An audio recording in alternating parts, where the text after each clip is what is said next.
We don't have water to spend on such nonsense. Thus, photovoltaic, PV. Also, I'm a professor here at FIU. I've been here now my 23rd year, teaching biology over the biology department. And I've served as mayor of the city of South Miami for my third term now. I've been doing this for 5 years. So, there's a big motion across the country right now to divest in fossil fuels because we're in the process of wiping out the planet, which is an interesting talk for another time. I'll soon you know about that. But if you're going to divest in fossil fuels, you want to put your investment into solar energy. And it's not only the right thing for the planet, it's a great thing for the individual. Solar is cost-effective now. You can get 9% return on investment. Sorry, 6% return on investment on your roof if you have a roof. So what does that mean? You put money in, and imagine it being in a bank and paying you 6%. Where can you get 6% return on investment that's tax-free and protected against inflation? The government offers something called TIPS, Treasury Inflation-Protected Securities. They're bonds. You actually have to pay the government money to get them at the moment. They're so popular because people are so desperate to protect their investments from inflation. You put solar on your roof, it protects your investment from inflation because if the power company raises the cost of electricity, they would do that. You're protected. Your power, you've already paid for your power for the next 30 years. And whatever you do, you don't pay taxes on it. I can't be nice to people. So normally, when you get dividends back on a bond, you've got to pay taxes on that.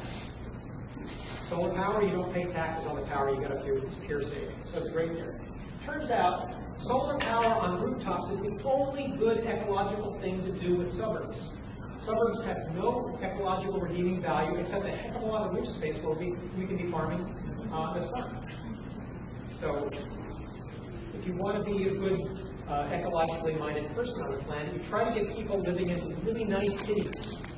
So you can leave the farmlands and leave the wild areas to the farmers and to the wild creatures. So you need to make cities really good places. So what good are the suburbs? They're good for farming solar energy on rooftops. Cities can't make enough solar power to run themselves, but the suburbs can make enough power to run themselves and the cities. So I put my money where my mouth is. And last summer, we put this nice solar array on top of our house, 7,500 watts. And we use high-end German hardware. It's a grid tie system, meaning we feed it back into the grid right on top of the local power. So some of the lower panels are hooked up to microinverters, so each panel has its own inverter. And that's because of shade. You can see I've got trees here that occasionally shade that panel. The upper row is on a Sunny Boy SMA string inverter, so that if my power goes out, I can plug into the inverter and get 1,500 watts of power when the sun's up. So it takes the place of the generator, and I don't have to deal with batteries. It was 16,000 and change out of pocket. I got, after the tax credit, which I just got, it's 11,350 bucks. So it might have costed me $2.18 a watt installed. List price from Guardian Solar is $2.25 a watt installed. It's a pretty good price. It's 5 times cheaper than nuclear power. 5 times cheaper. It's in fact the cheapest electricity we can generate at this point. It's cheaper than natural gas. It's cheaper than coal. It's 5 times cheaper than nuclear. It's, I don't know what wind is costing. It's probably comparable to wind. So, I did my taxes this weekend with TurboTax, and look at that. I got a big fat energy credit. Federal refund. Oh, $2 more than my credit. Now, here's the hitch. Congress is planning to let this tax credit phase out this year. This is the last year of 30% tax credit. So if you want to get solar panels on the roof of your parents' roof, this is a great year to do it. Unless we can get the Republican Congress and Senate to extend the 30% tax credit, it's going to phase out. What's going to go to 10% next year? Or is it going to go to 20 and then to 10? It's going to phase out pretty quick. I think it's going to 10%. But they ought to renew it to 30%. So, I understand that in Florida, you can't, we have too many cloudy days to make solar power efficient. And I'm going to show you that's another myth promulgated by the power company. This is my FPL bill from what day? It was Wednesday, February the 11th. But it pretty much looks like this most days. So what happens is that's midnight, 1 a.m. I use teeny little power across the night. That's keeping my refrigerator running. And then it's around this hour, my daughter wakes up, go to high school, and she turns on some lights. And then my wife wakes up, and she turns on some lights. And then we all go to work. And everything comes back down again because the sun is starting to come up and shine on the panels. Then this gray is the power that we're pushing onto the grid. That is to say, more power than the house is using. And so we put out a heck of a lot more power than the house uses. And then when the sun goes down, we start buying power back from FPL and we go to bed. You can see the price goes down. Now, in summertime, when we're using air conditioning, we use a little bit more power, but we're still pushing power onto the grid across on the average per given day. So this is my electric bill across the past 2 years. And you can see it goes up in the summer with the with the air conditioning. That red line is the temperature. It's warmer in the summer times. Oops. You don't want to do that. Apple software update. Not even an Apple. No. I'm not going to do that. That's why Apple wants to update the PC. If they want to replace it. Nice. So what happened here is we put a metal roof and some insulation on the house. And that's knocked my power bill down pretty nicely here. But then, of course, it was coming into autumn, so you don't really see it. Here comes the next year. It's capping out right up there. We're into May, June, and July. If you know Miami, you know those are hot months. My bill, by this time, was down to about $67 a month. So we cut our bill in half by replacing the doors and windows over time, energy efficiency upgrades, putting a metal roof on the house, insulating the attic, and it was time to put the solar panels on the house. So I borrowed some money, well, put them on right there, and immediately look what happens to my bill. I start generating net power, pushing it onto the grid, using more power, even in cloudy September, and boy was it cloudy. I don't know if you remember, but it rained all the time. Even in cloudy September and October, we were making more power than the house was using, and that's with it was still hot. And it was still cloudy and rainy. And then, as the temperature comes down, we start making extra power. Now, these days are short. Now the days are lengthening. Look what's happening. So we're making tons of extra power right now. So tell me that it's too cloudy in South Florida to run a solar system. So we have a financing mechanism available to people in a good chunk of Dade County, and we're expanding. It's called the Green Corridor. It's run by a company called Y-Green, which is energy spelled backwards. We have a consortium of municipalities in South Dade, and I think we have 14 of them now that have now joined our Green Corridor. The way it works is you take out a loan from Y-Green, and you pay it back on your property taxes. So you get it as part of your tax bill, which is also tax deductible, by the way. And so it's about 7 or 8%. But you pay it back on your property tax bill, so it's part of your mortgage payments. If your mortgage is part of your rent, if it's commercial, you can do it on commercial space or residential space. And that's a great way to finance these things. So you don't even have to be out of pocket up front. You just start getting the savings right away, which will cover the costs. In addition, being the mayor, I get to do certain things. One of them was I convinced my city to issue a request for proposals to solar installers. So I want solar installers to come and apply to put solar panels on people's houses. I want to get a good price. We'll do it in South Miami, but the other municipalities in the Green Corridor are welcome to get in on it, or anybody else, the solar installer is willing to do it.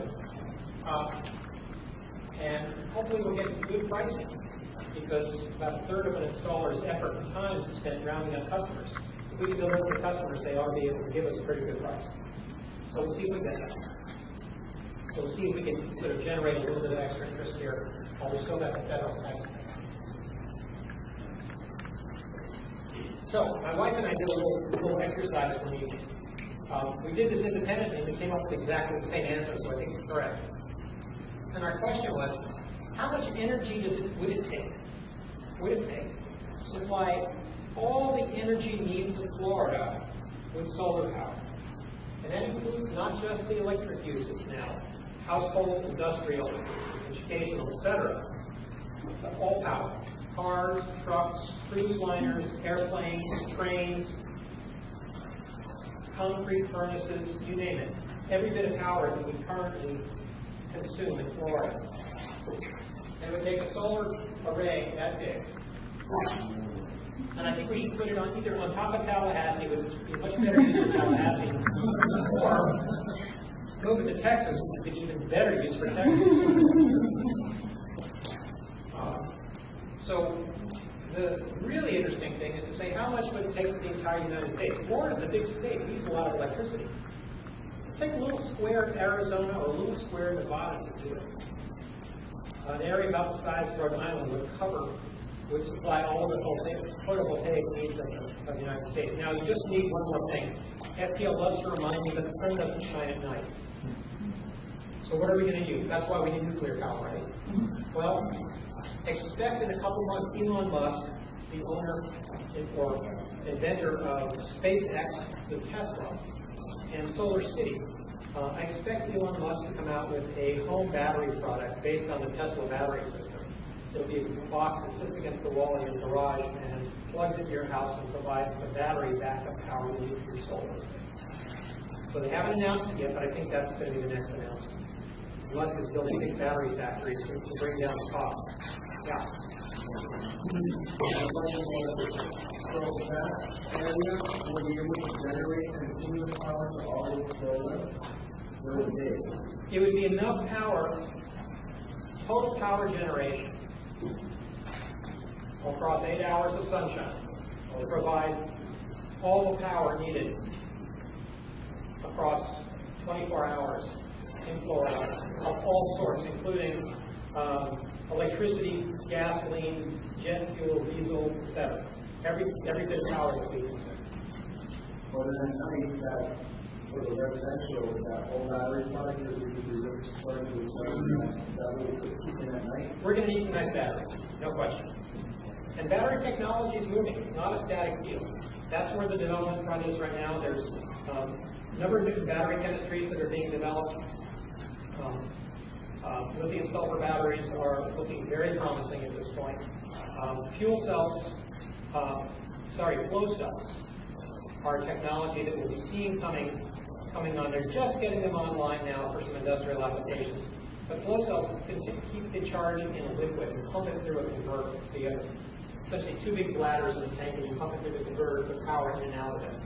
So flow cells will probably start emerging as commercial products, really probably in about a decade from now. But we are absolutely on the verge of an energy revolution. There's no reason why we have to be investing our money in the last century's energy technology, but this is clearly going to be the way to go. And people occasionally ask me, well, isn't it expensive to make solar panels? Doesn't that use a lot of energy? No, is the short answer. The industrial processes are down to the point now where they're using less than 20%, probably closer to 15 or 12% of the capacity of the panels over their lifetime. So they're very net positive. Question? Yeah, two questions. What's the last time on the time for the replacement? How is it? So the high-end panel manufacturers now are guaranteeing that you'll be able to get 80% of the initial power out of the panel over a 25-year span. Elon Musk is guaranteeing his systems now for 30 years. Solar City is putting a 30-year guarantee. So I expect they'll get more efficient over time. I mean, the panels I've got on my roof are polycrystalline panels. The monocrystallines are more efficient.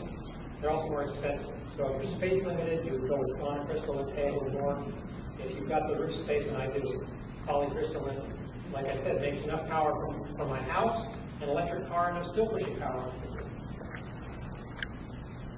Is there any real potential for so-called nanocapacitors to replace batteries? Supercapacitors? Supercapacitors, whatever.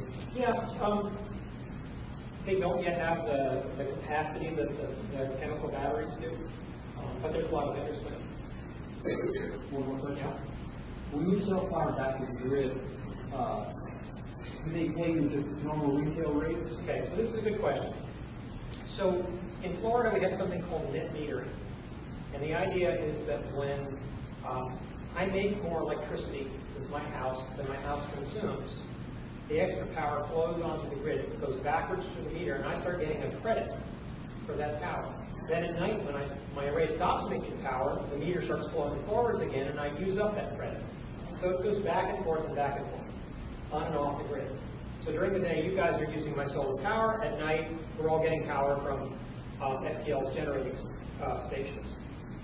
And then at the end of the year, if I have an extra surplus, FPL levels up. They pay me 3 cents a kilowatt hour for my surplus. Now, the regular cost of electricity in Florida for residential is 9 cents a kilowatt hour for the first 1,000 kilowatt hours, and then 11 cents a kilowatt hour for that. So say an average of 10 cents. I'm getting paid 3 cents. Why am I getting paid 3 cents instead of 10 cents, given they're charging everybody else 10 cents? And they're charging me 10 cents if I have an overtime. Well, their rationale is that they're paying me the avoided fuel costs. 3 cents a kilowatt hour is what they would spend on natural gas to make that power. So I get nothing back for the infrastructure, just the avoided natural gas fuel costs. Okay, so that's a pretty good deal for FPL and not such a good deal for me. But it bothers them that I'm even getting that good. So now, I don't know if you saw my bill back there, but I was paying $9.05 a month.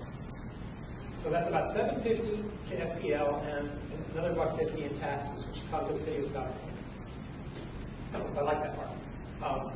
But why is $7.50 to FPL? Well, that's their the account charge. That's what they charge me to trade power with them on and off their grid. I think it's reasonably fair. I mean, I'm using their grid. I'm pushing power onto their grid. I'm getting power off their grid. You know, $7.50 a month is not, maybe it's not really what it costs, but it's probably not so far off, and I can handle that charge without complaining.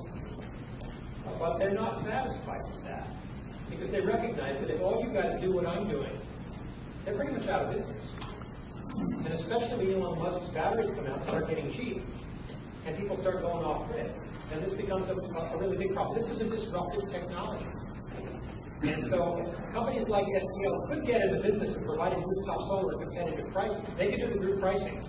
They can maintain it. Elon Musk obviously thinks he can make money on this, thus his company Solar City. But the big utilities have invested heavily in keeping us in the 20th century. And so this little darling piece of the story came out in the Miami Herald this morning. It was actually done by a reporter from the Center for Investigative Journalism. I want you to see.